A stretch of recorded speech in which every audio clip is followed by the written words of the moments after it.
will begin with his own presentation now. So let's start with that. Ravi, it's over to you. Great. Thank you, Sandhya. Hi, everyone. Good morning. I'm very excited to have Nikhil joining me. Nikhil is a friend of mine from several days ago, several years ago, in fact. He and I worked together at on a startup that he was doing, and I was his mentor when I was at Microsoft. And of course, he's gone on to doing bigger and better things, and he's been very gracious to join us today to help us, think through, the issues that we're facing, as we build our startups, as we are looking to raise money. So he's based out of Singapore. He moved to Singapore to do his second startup, and then eventually joined a venture capital firm, and that's the one that he's working with for the last few years. So I just wanted to take a few minutes to introduce to you T Hub, because just like the blind men, when they touch an elephant, they just get a different sense of what the elephant is about, and they describe it very differently. I think fortunately or unfortunately, T Hub also gets represented in different ways. So I just wanted to kind of put on record what T Hub is and what we envision to do going forward, and also give you a sense of what this webinar is about and how are we looking to contribute to the ecosystem through the work that we do, right? So let me start with the description of T Hub. So T Hub, unlike anything that you may have seen anywhere in this part of the world, is a very unique organization whose sole purpose is to enable and empower anybody who's trying to innovate, be it a corporation, as in, there may be the back end of, let's say, Raytheon, or it could be the back end of Daikin, which is a air conditioning manufacturer. They're all looking to innovate because technology is changing so rapidly, and they are looking for some way to collaborate where they do some pieces themselves, and they're looking for startups to help them with some of the peripheral pieces. So we help corporations, we help academia. There's a lot of great research that's sitting inside of these research labs, and so on and so forth. Academia, how do you bring it out into startups? Because startups are the most nimble, most aggressive, most needy organization that will go find the problem, solve it using this technology. So they're not looking to lumber along like large corporations. They're very, very quick to adoption. So how do we bring all these fantastic technologies out into the commercial world? We work with governments, of course. We were very, very progressive government in Telangana, which we work with, and also we work a lot with the central government, all the way from helping them with policy matters to actually, becoming the consumers of these innovations coming from each one of these startups. And then we also work a lot with investors. As you can see, I've been doing all these AMAs with a lot of investors that are looking keenly at Hyderabad, and Hyderabad has happened to be really helping raise a fair amount of money in a very short period of time over the last several months. So it's been a very interesting combination of things that really makes T Hub a unique organization. Of course, we work with startups, and startups for us is kind of the main protagonist on the stage. And all of these players actually are all coming together to make these startups successful. So that's where T Hub is a ecosystem builder and not just an incubator or a corporate innovation program. It's a combination of all of that, but ultimately it's about building ecosystems. So I just wanted to give you that perspective because we are looking to offer these services not just in the state of Telangana, but also make it available to everybody in this part of the world. Southeast Asia is where we think we can play a big role. And now that we are forced into this business model, so we have kind of said, okay, use digital mechanisms and really reach out to all these organizations. So with that, I will just give you a sense of why we do these webinars. Let me see. There you go. Um, can you see my screen? Maybe not. Yeah. Now You can see my screen? not anymore. Okay. All right. Let's go again.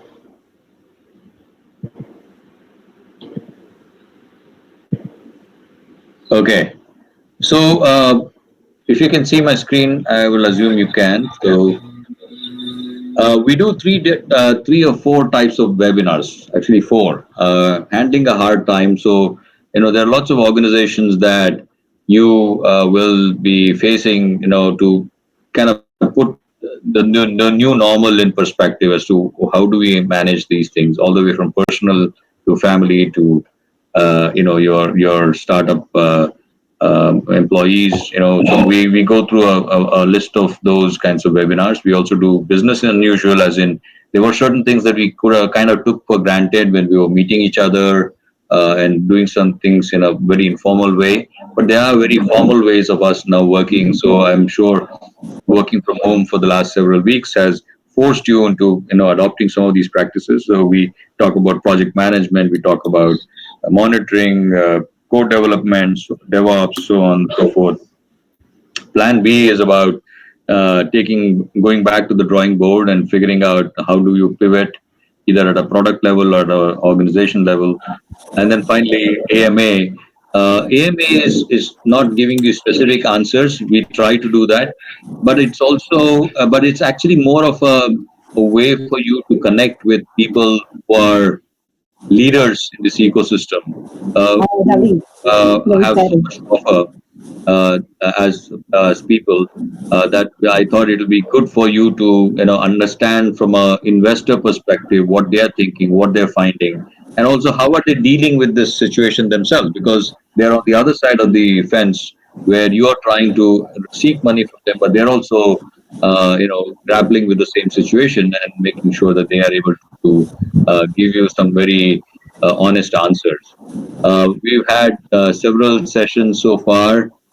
So in our business as usual, uh, plan B, we have had a lot of entrepreneurs who have actually come in and provided their own perspectives of how they've been building out their startups.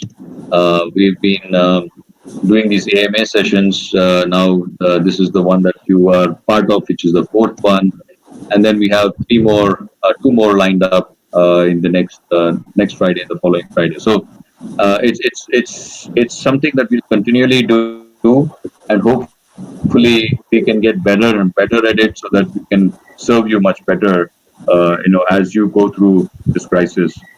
Ravi, We we also are have not some able to partners. see the PPT. Ravi, Yeah. yeah, we are able to see the screen, but it's not showing the PPT. Like it was showing before and now it's stopped. Could just check again. Okay. I guess that's fine. If you Okay. guys want to get a sense of the work that we are doing, we are happy to share that with you. But I'm just wanting to give you a sense that this is one of the several webinars that we do, and we will continue to do this. So if you visit our website, you will know what we have done so far and what we plan to do in the next few weeks, months. So we are there for you, and please do reach out to us for anything outside of these webinars as well. So with that, I will stop and I will invite my dear friend Nikhil to start with his opening remarks, and then we'll open it up for questions. Great, Nikhil, welcome. Hey, thanks, Ravi. Pleasure to be here. Great. So I think just for opening remarks, maybe I can give a short introduction about ourselves, like probably spend 2 minutes on that, and then we can just dive in. So we are, as you can probably see from the screen, like we're a cross-border seed fund operating across Asia. I'm actually based in Singapore, not in Hyderabad, but I travel to India like pretty often, or used to before the whole COVID situation came up, and now there are no flights anymore. But I used to spend around half of my time in India, mostly between Bangalore and Delhi. We are pretty active in the seed stage across Asia, as I mentioned, and especially in India as well. In the last couple of years, we've done around 7 investments in the seed stage in India. Most of them are doing pretty well, and some of those companies you might have heard of, Class Plus, Hasura, Popexo, and a few others. We are focused primarily on the SaaS vertical, so B2B SaaS vertical, and that's sort of my background also, and I can give you a quick background about myself. But within the fund, we focus on essentially two kinds of companies. Either companies that we call global SaaS companies. So this is one bucket, which is your companies like your Freshworks and Zoho, etc., which are building from India or building from Asia but going global. The other bucket is what we call SME enablers, and these tend to be also sort of B2B SaaS companies, but a bit different because they're serving SMEs in the emerging markets. And the SMEs that they would typically be targeting would be your education institutes, health, any other vertical that you can think of.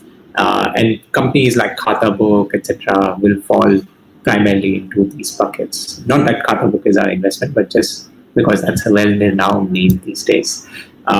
So those are two primary sort of areas of focus for us, and that's where I spend most of my time.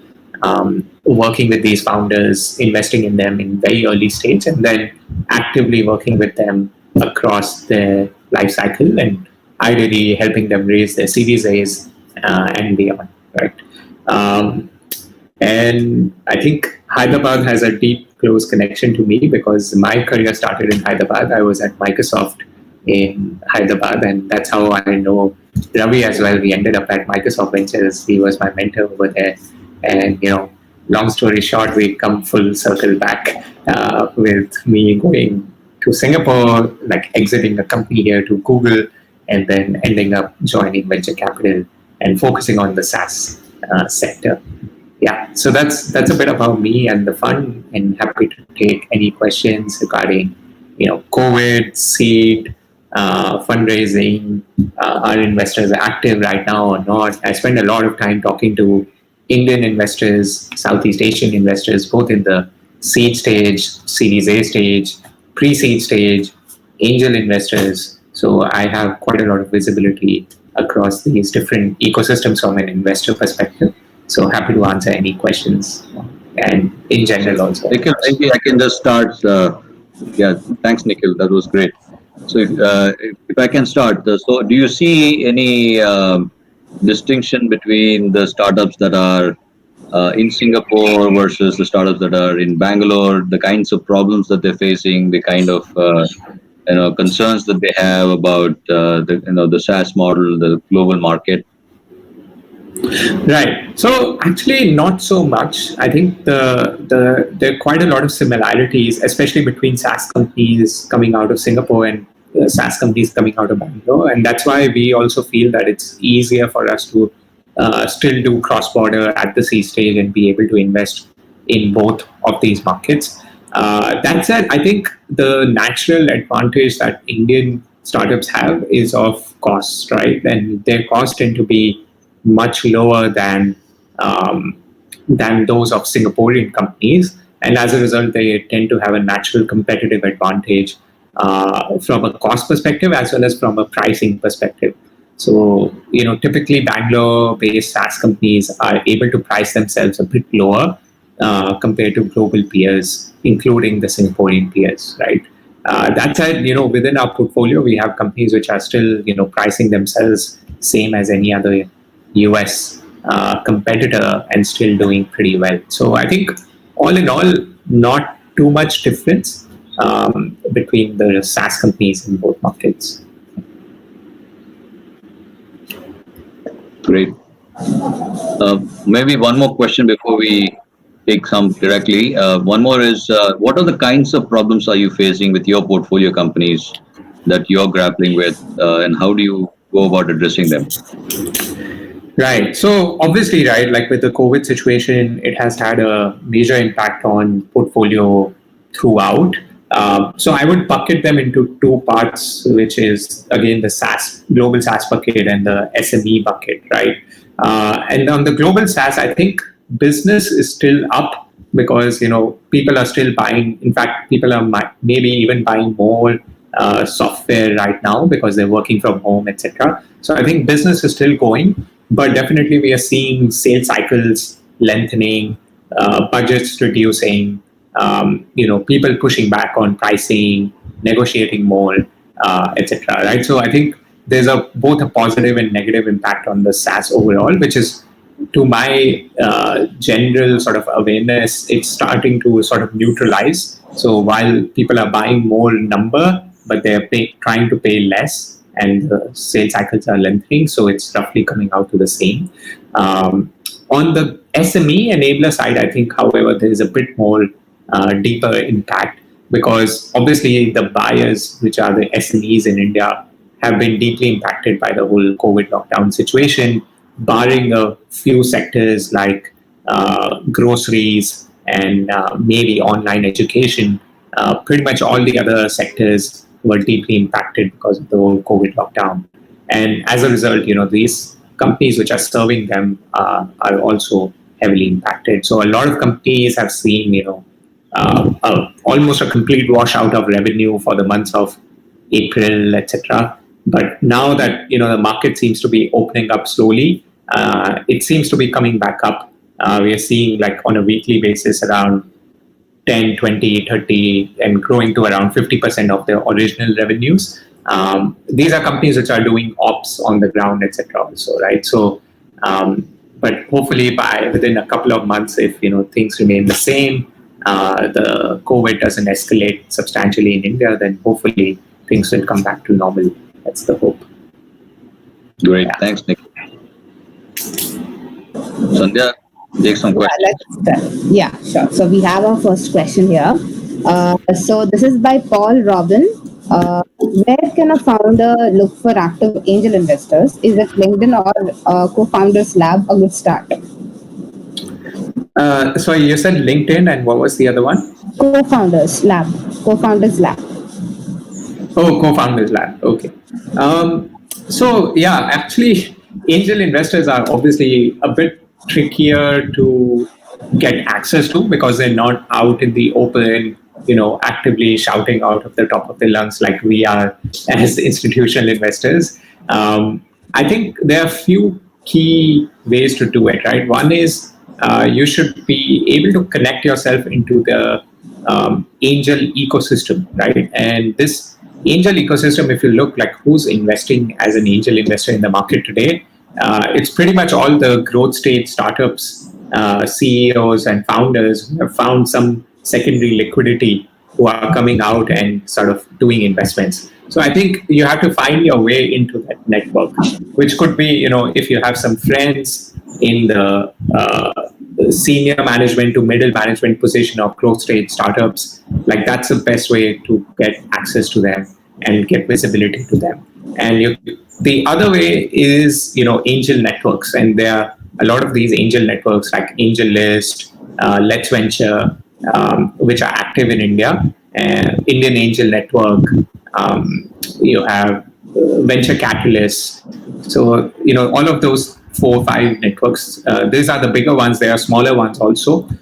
So those are good places to reach out to those companies, send in your pitch deck, and then get them to list you on their platform, and then get one of their lead angels to back you, right? So that ends up being a bit more of a similar process as you would do with an institutional VC. LinkedIn is another place, but I think most of the angel investors that you would normally get access to on LinkedIn, like, would usually be spammed by a lot of people. And so, stepping out from the noise becomes a big challenge. I would say the last one is, ecosystems like T-Hub itself, right? So those ecosystems are automatically connected to angel investors, institutional investors, and could be a good place to get your first few checks from, right? So go talk to Ravi, go talk to other people in Bangalore, etc., who are building this kind of a startup ecosystem. And, that could be your entry point if you can't find it from the first 3 as well. Ravi, you have anything to add? Yeah, so thanks for plugging in T-Hub, Nikhil. Yeah, so we actually are very integrally connected to all these angel networks. Hyderabad Angel is one that's already in Hyderabad. There's Indian Angel Network. There is Mumbai Angels. So we have a whole lot of them, and I think Vinuta had actually created a a session where we had all these angel network where people on one of the webinars. So so one is to have access to them. The other one, of course, is the timing. As in, some of these people, because it's their personal money, which is tied up in some instrument or the other that is tied to the way the markets are doing today, they may or may not have the liquidity, and that's where somebody like Nikhil comes into the picture, because they have got the commitment for deploying the money. At any time, it's not their personal wealth that they need to get liquidity out of. So it's important for you to look at these institutions. While there are angel networks, there are people who potentially could still invest. So we can look at that. The second thing that I'll add, what T Hub brings to the table, is that there is a program called T Angel that we run. So this is where we actually bring in the top startups that are ready for angel investments, right? Who could, with a little bit of help in either their pitch decks or their financials, or their a few things that they need to smoothen out in their business model. They will be ready to raise money. So we ran one batch some time ago along with Let's Venture. We are getting ready to do the next one, so you should apply to it, because not only do you get access, but you also will be mentored through the process of getting ready, and therefore this. So 10 of the 30 startups would go and raise. So 10 we had term sheets before the COVID crisis hit. We felt that within 3 we'd be able to close them, and maybe just get it over the next 6 months. So ones timing has now gotten a little now. So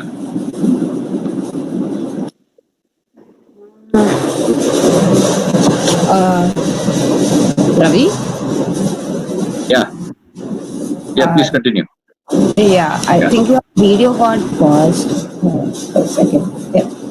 So we have like raise hands here.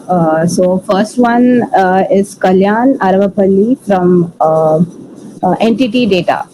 So yeah, over to you. Kalyan, hi. Please ask your question. Hi.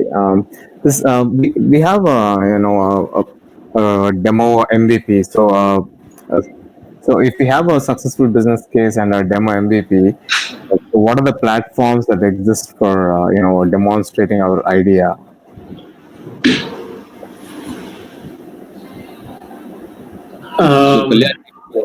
Did you get the question, Nikhil?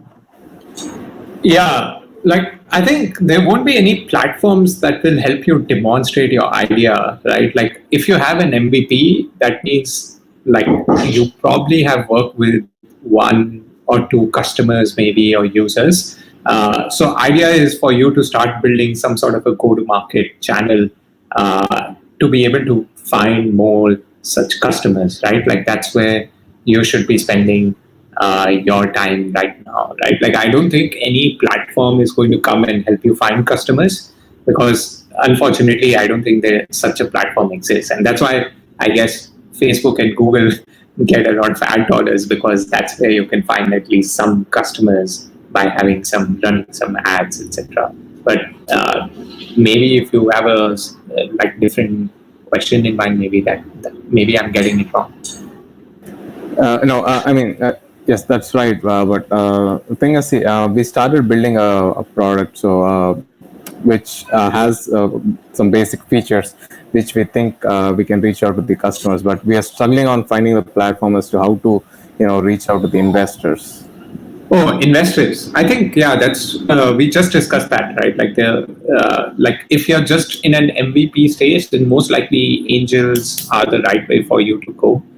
You can of course approach like seed funds like us and so many others that exist in the market, but typically they would like to see some sort of validation of your idea, unless it's an idea which is, let's say, proven to be a successful business in another market, etc. And your team, at least on paper, looks like the best team to be going and attacking that problem, right? In those cases, institutional investors will sometimes make even pre-product investments. But I think if you don't have either of those two that I mentioned, which is a successful comparable versus and a very strong team, then you just have to go and get some validation before you approach an institution. So yeah, but even angels, I think these days want to see some sort of validation of your idea. So I think first steps first, like before talking to investors, I can go and just get some customers. Thank you. The next question is from JP from Smartbots. Hey, JP. Hey, hi, Nikhil. Can you guys hear me? Yeah. Yeah. Okay. Yeah, so it's kind of an extension to what Kalyan just asked. I'm looking at the seed stage funding. What could be the good traction in terms of maybe revenue, partnerships, or getting the GTM right? What could be a trigger point? I know that institutional investors invest even at a MVP level or at an idea level, but in general, if you have to draw a thumb rule that say you have to generate say 100K revenue, recurring revenue, of which 80% should be a recurring component. Is there any such thing which is something which you look at in the seed stage? Well, unfortunately, no. So I think there's no one answer to that question. It really depends on industry. It really depends on even company. It really depends on what idea you have. Because sometimes if we see a very exciting idea which has no competitors in the market or very few competitors, then and we feel that your team is the best team to be attacking this, then we would back you regardless of what stage you have reached, right? But if you're building let's say a marketplace business, then probably it's a bit more been there, done that kind of a business. And for you to really show that you're worthy of a seed round, I think you need to build more, you need to show more in terms of traction. So yeah, I don't know whether we have time to discuss your business, and then we can probably I can probably give you some idea. Do we have time for that? To add to JP's question, is have anything changed in terms of the way you look at startup prior to the crisis and now in the crisis? Right. So for sure, I think there are two things which are changing right now. One is how will this business perform during and post the COVID crisis, right? So I think both are important, because during we don't really know how long this will last. But I think probably 20-30% of our focus would be on that. A lot more would be on 70 to 80% of it would be on post the COVID crisis. How will customer behavior change, and what does that mean for your business model? Right. So that's one lens that we are using, because if you're a travel company, then unfortunately no investor is interested right now to invest in any travel company, regardless of what your valuation is, how good your business is. It doesn't matter, right? But if you're a grocery retail company, probably you would find a bit more interest in the during COVID sort of bucket, because right now everything is going up on groceries, right? So that's one lens. The other lens is, I guess, unit economics, right? And this is that fateful, dreaded term that comes up whenever there are downward trends in the venture capital, in the startup market in general. Everyone starts focusing on unit economics, profitability, because investors want that their dollars last for longer, actually create some value, and you're able to show some sort of returns on every dollar that you're spending, right? So I think that there's a lot more focus on unit economics, healthy margins, recurring businesses, cash flow, etc., on that lens. Yeah. So both of those are being applied, not just by us, by pretty much any seed stage VC at this point. Let me just add to that, Nikhil. See, I think any investment, for that matter, has to have a very clear,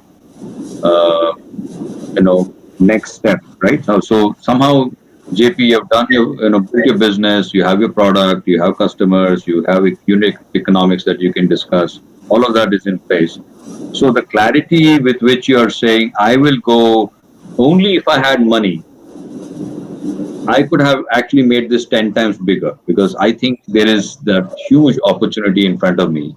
That's when you are convinced. That conviction is absolutely important. It's not you convincing the investors. That will happen if you are convinced yourself, right?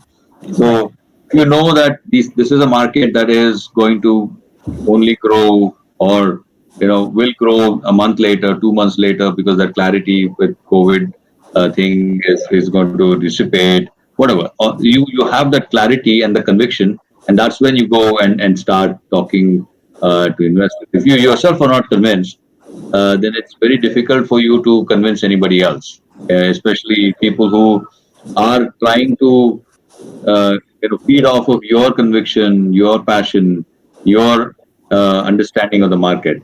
So they are not necessarily the experts themselves. You have to be the expert in this case, and that's how you convince them.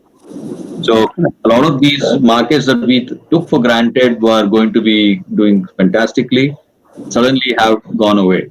But very interesting thing is there are new opportunities that are emerging, and the sooner we latch on to them, and the sooner we are able to build our business models on them and create a investment thesis case on that, the faster it is. And suddenly, everything has been taken away as what was normal, and now we are being presented with the new normal. And people who are not hankering for that old thing that you just left behind, but actually are very focused on going forward quickly, those are the guys who are going to be, successful. Right. Thank you. Okay, so we have another question from Raj, who is co-founder director Indri Greens Innovations.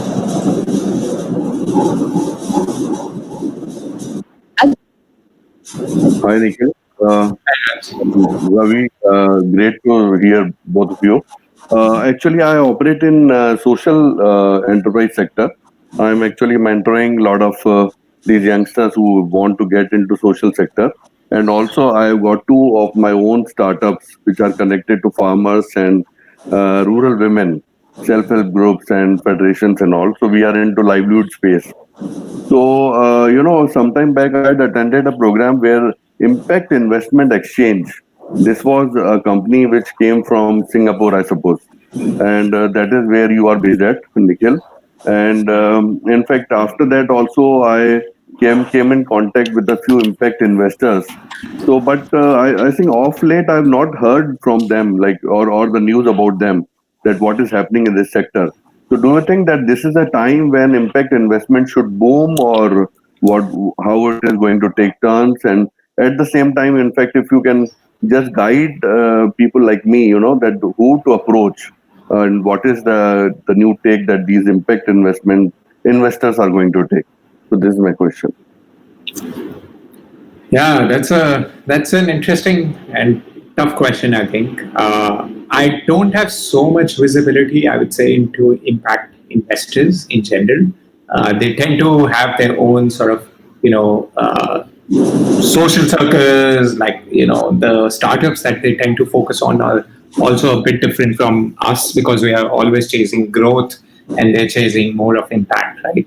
But that said, I think there's definitely going to be some dollars that will come into this market, because right now everyone is focused on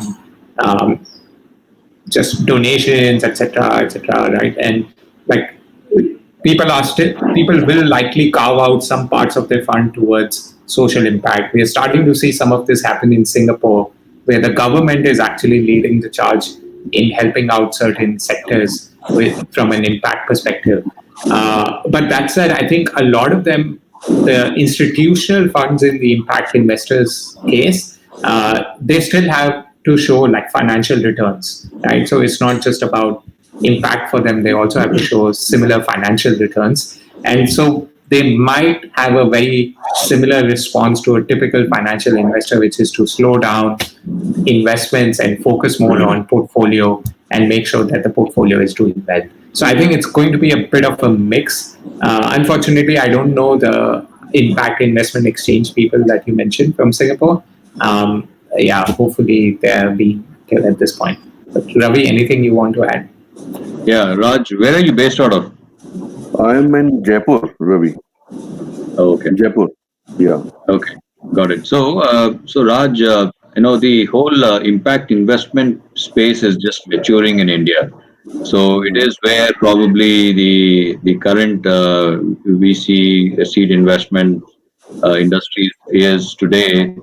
Uh, so we are about 7 to 8 years behind in terms of maturity of the industry, the number of investors in the ecosystem, and so on and so forth. There are people like Unitas and Omnivore and a few others. So there are definitely investors. As Nikhil pointed out, there are still investors that are looking for a financial return, may not be as high an IRR as some of the other ones, but they also would like to make sure that they can go back again and again to to the LPs and get money to continue their journey. So from that standpoint, I would suggest there's one of our leaders in the ecosystem here in Hyderabad called Vivek Verma, who's also on this call. Maybe you should just write us an email. We'll connect you with him. He's trying to do some good work for us at the hub to do something in the social impact space. So we'll try and organize some connections for you. Thank you so much, Ravi. Yeah, I'll do that. Thank you, Raj. Next up, we have Kshitij from Showman. He's the CEO of Showman. In the timeout. Nikhil actually used to work in Hasara, so that's one of the companies we've invested in. And what I'm currently working on is a P2C company, which is essentially a streaming platform for vernacular content. My questions are twofold. One, firstly, are there any different? I know that this is a more of a B2B focus call, but if there are any insights that you might have on how B2C versus B2B funding changes? And second, this is probably a little bit more of a specific question, but I was very curious. Let's say I have customers coming into my platform, and I want to give them a 30-day free trial. At one of the options is to collect the credit card information and charge it at the end of the month, which is something most people do. And the second is without doing that, potentially bringing in more people onto the platform and then asking them for the credit card after the 30-day trial period is over.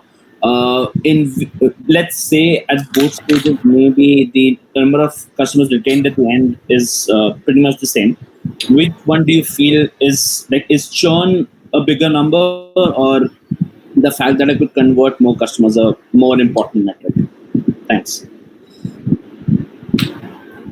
Oh, I think you went into like a few areas over there. So I think your first question was B2B versus B2C. What's the difference, right? Yeah.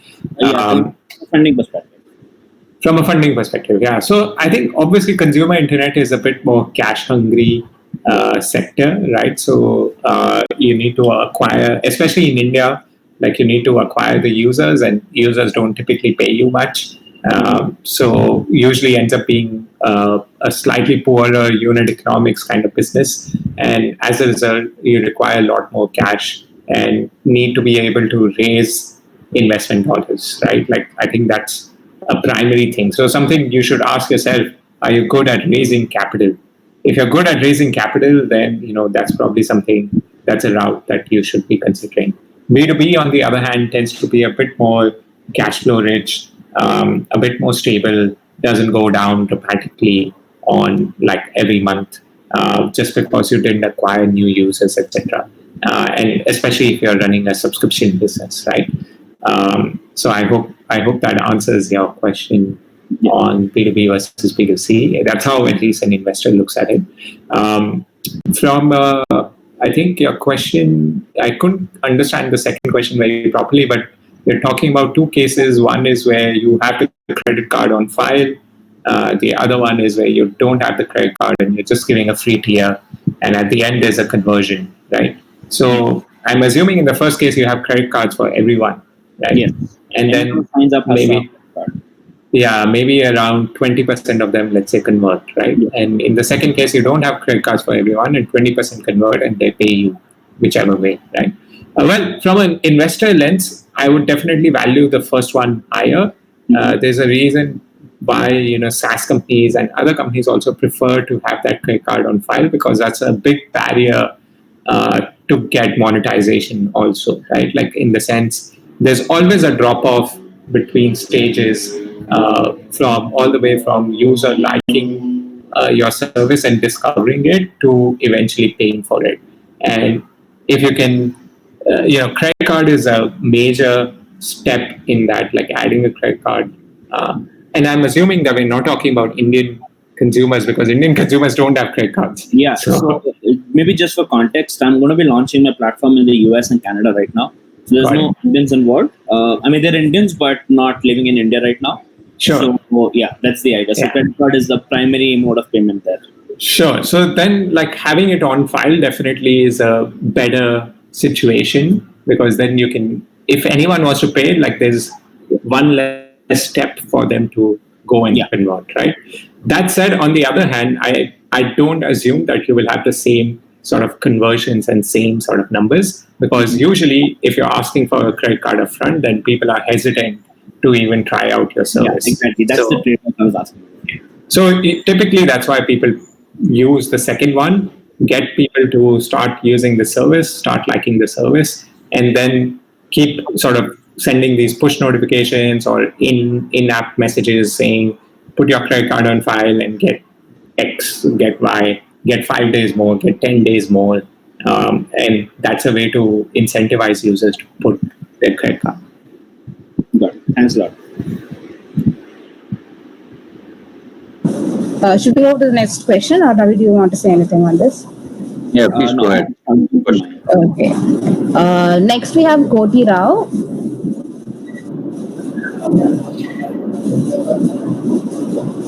Koti. Hello. Hello. Hello, Koti. We cannot hear you. I think he's not on the. Yeah. I think no. It's coming currently speaking, but we can't see him. Okay. Koti, please can you type your question down? Maybe we can read it out at the end of anything. Next we have Kiran from MedLife. Yeah. Good morning. My name is Kiran from MedFile, actually MedFile, medical file. I'm into healthcare industry, providing software for healthcare on the cloud.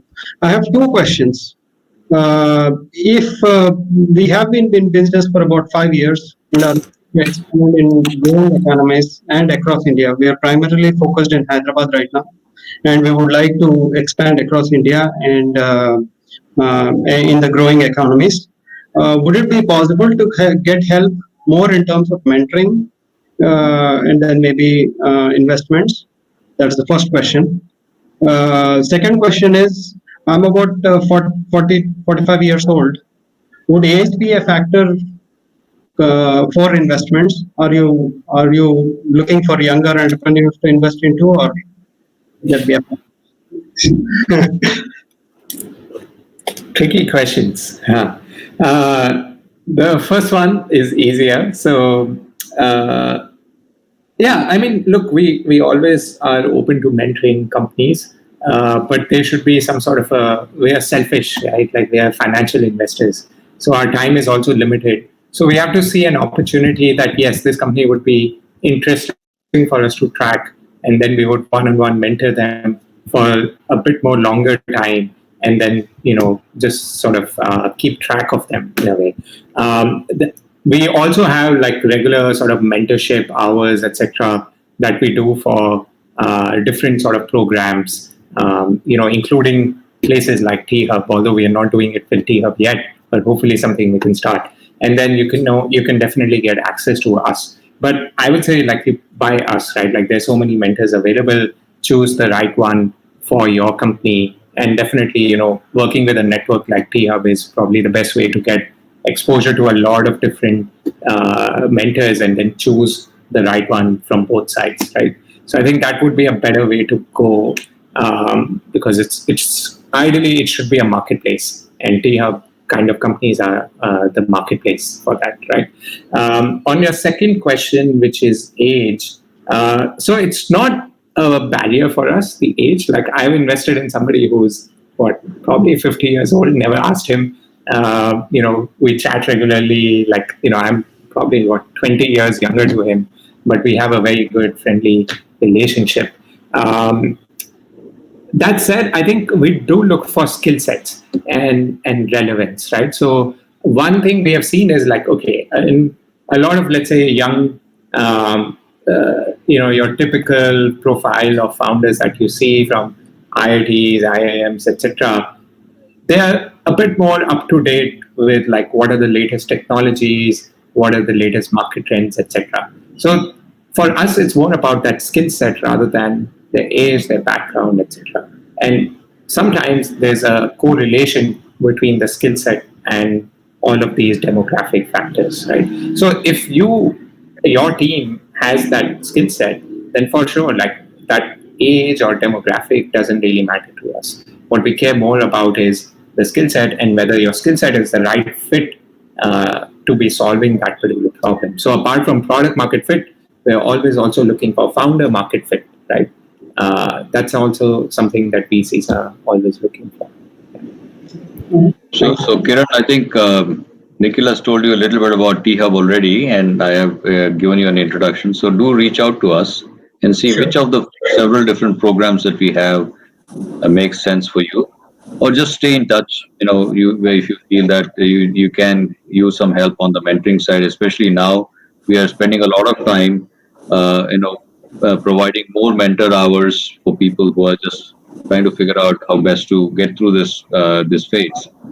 Now, the second one, I just add to what Nikhil said, is if there is a huge amount of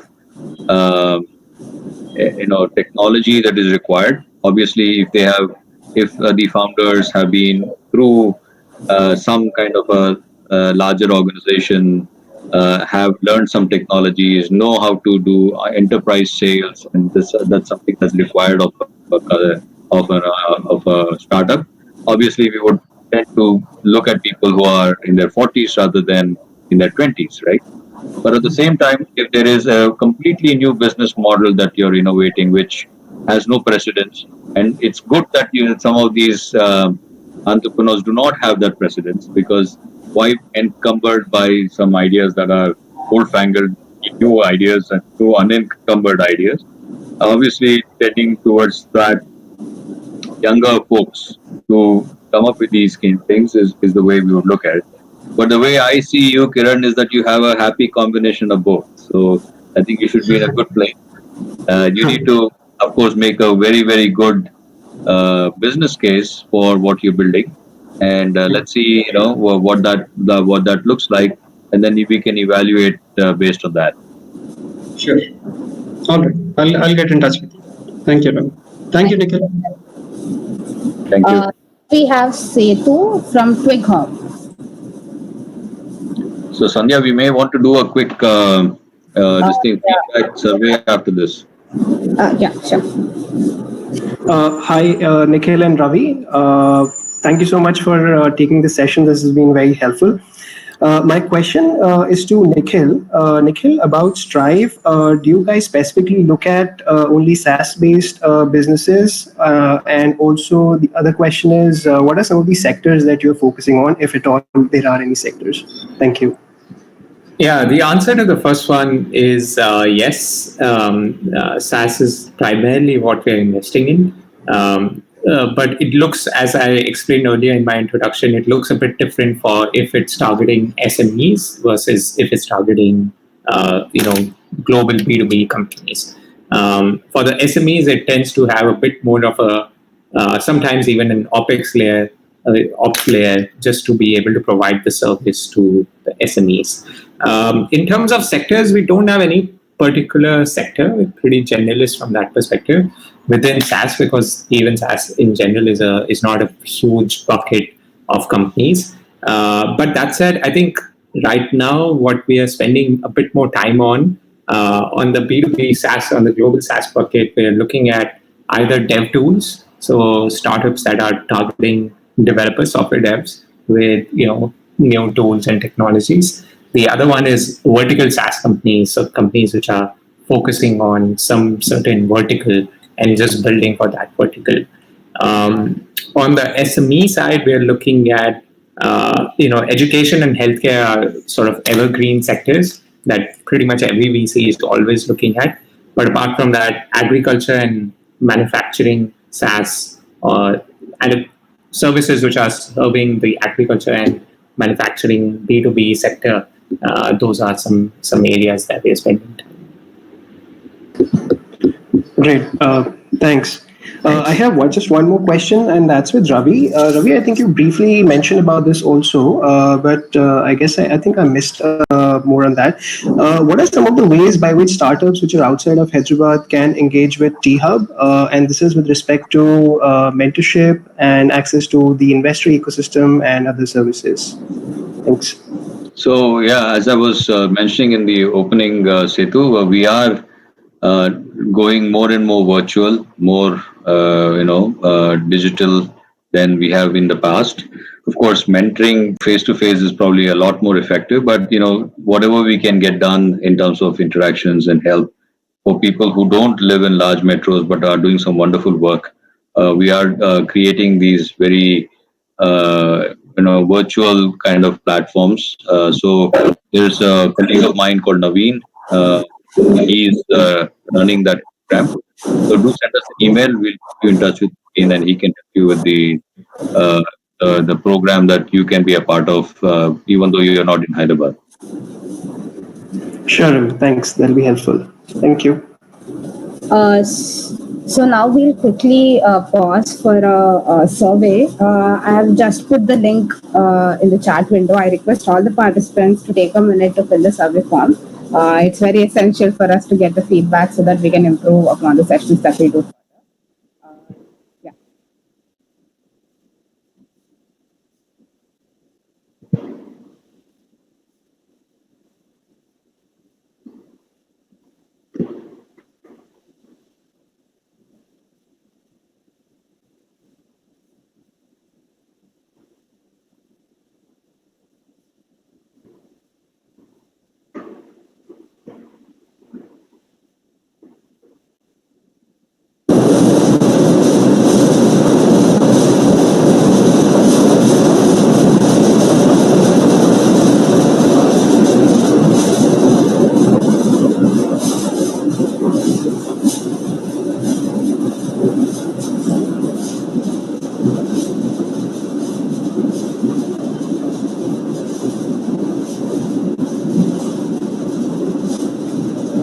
We may have time for just one question after this. The other questions, we have to take it offline, right?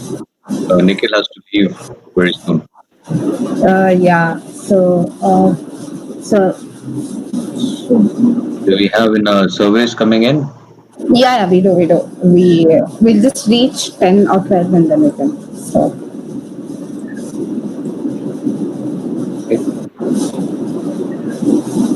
Say good things about Nikhil.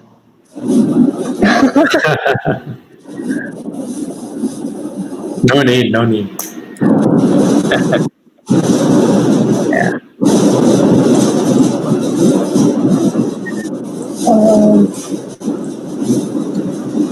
So Ravi, what's your take on when the market's going to come back up? think it's going to be at least another couple of months before we begin to see. One is, I think, just the predictability. I'm more interested in seeing some predictability of how the new market looks like. I think we may be already getting a little bit of a sense about what that looks like. Some things will never go back to normal. There are some things that are going to go completely different, and there are other things that will have some variation of what we have gotten used to. So I think all that will take some time, but I think it's time, as I was tweeting earlier today, that it is time to start making bets. It's not like we have just we are like a deer with the headlights and the headlights, right? I mean, we're not frozen anymore. We can slowly come back out of that paralysis and then start taking some bets. And the sooner you take the bets, of course, that's what entrepreneurs do. The better off you are, because I think it's pretty evident that there are going to be absolutely new opportunities that we can move on. So I'm hoping that the Indian entrepreneurs will actually use this as an opportunity to leapfrog some of their competitors on the global platform. They can move faster, take bigger bets because they have low cost structures, great technology base. I'm hoping a lot of things will change for us. Yeah, hopefully. Let's take up the next question. It's from Akshay Prakash. This is Akshay. So basically, we are robotic arms manufacturers, but right now we have totally paused our productions from last 45 days.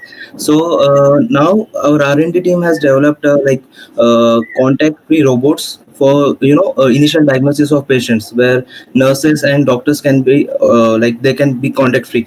So my question is, for product-based companies, we have attended a lot of seminars and tech events, but how to pitch this product-based company? We have a lot of IT companies in those events, but there are very few product-based companies. So what are the opportunities for people like us to get? You mean from investment perspective, right? Yeah, from investment perspective, and also for it's really we are really limited to marketing scope. We are not having that marketing scope to get into such markets.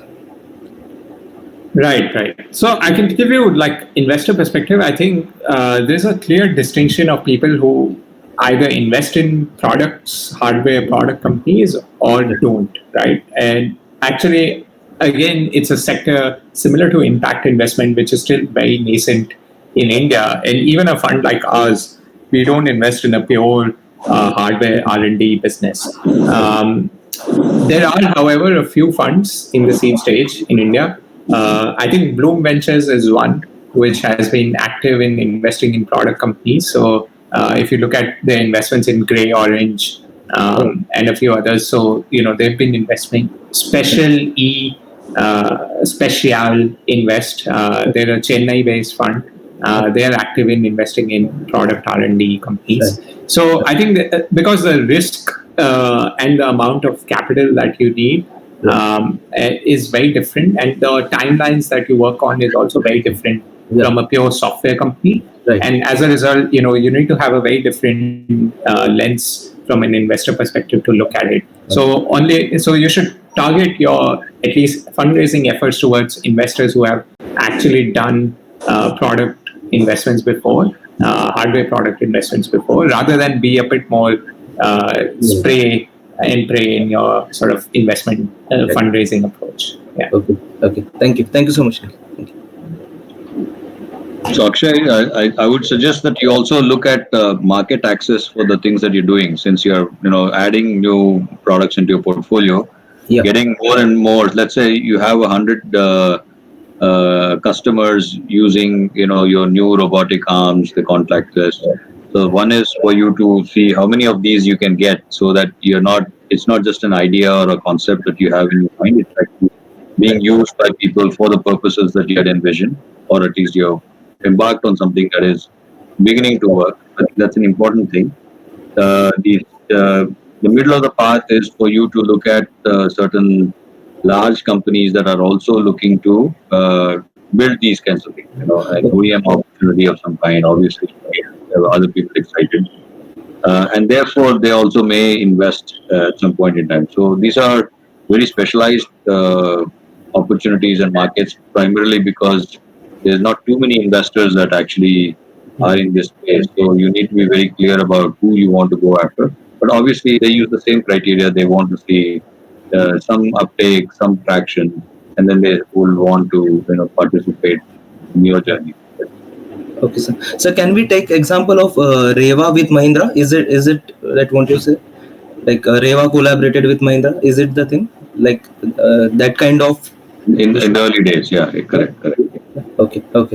Thank you, sir. Great, thanks, Akshay. Thank you. I think we should bring this to a close. It's already 8 minutes past the time. So I wanted to thank Nikhil for making the time, spending this much time with our entrepreneurs, giving them hope, giving them the motivation to continue their journey, really do what they are doing well. I think it's an opportunity for us in India and probably for all of the startups in Southeast Asia to take this as an opportunity to do much better, because the entire competitive landscape has upended, and therefore if you thought you were third, you're probably now the first in that particular space. So it's a great time for optimism as much as there may be some reasons for pessimism. So please do keep doing the things that you do, and this is the time for entrepreneurship. Always when chips are down, entrepreneurship is a great it's a great time to embark on entrepreneurship or take the entrepreneurship to the next level. So do reach out to T-Hub and be sure that we are there for you at all times, and especially during these times when you need us the most. So please do reach out to us, and let's see how we can engage and how we can help you out. So thank you very much for making the time. Thanks, Nikhil, once again. Thanks, Ravi, and thank you for doing all that work at T-Hub, right? Like, in helping the startups. I think ecosystem is developed by people like you. Me personally, we've been groomed by people like you, and you guys play like a very, very important role in this ecosystem. So keep up the great work. That's all I would say. Yeah. Thank you, Nikhil. Thanks. Thanks, God.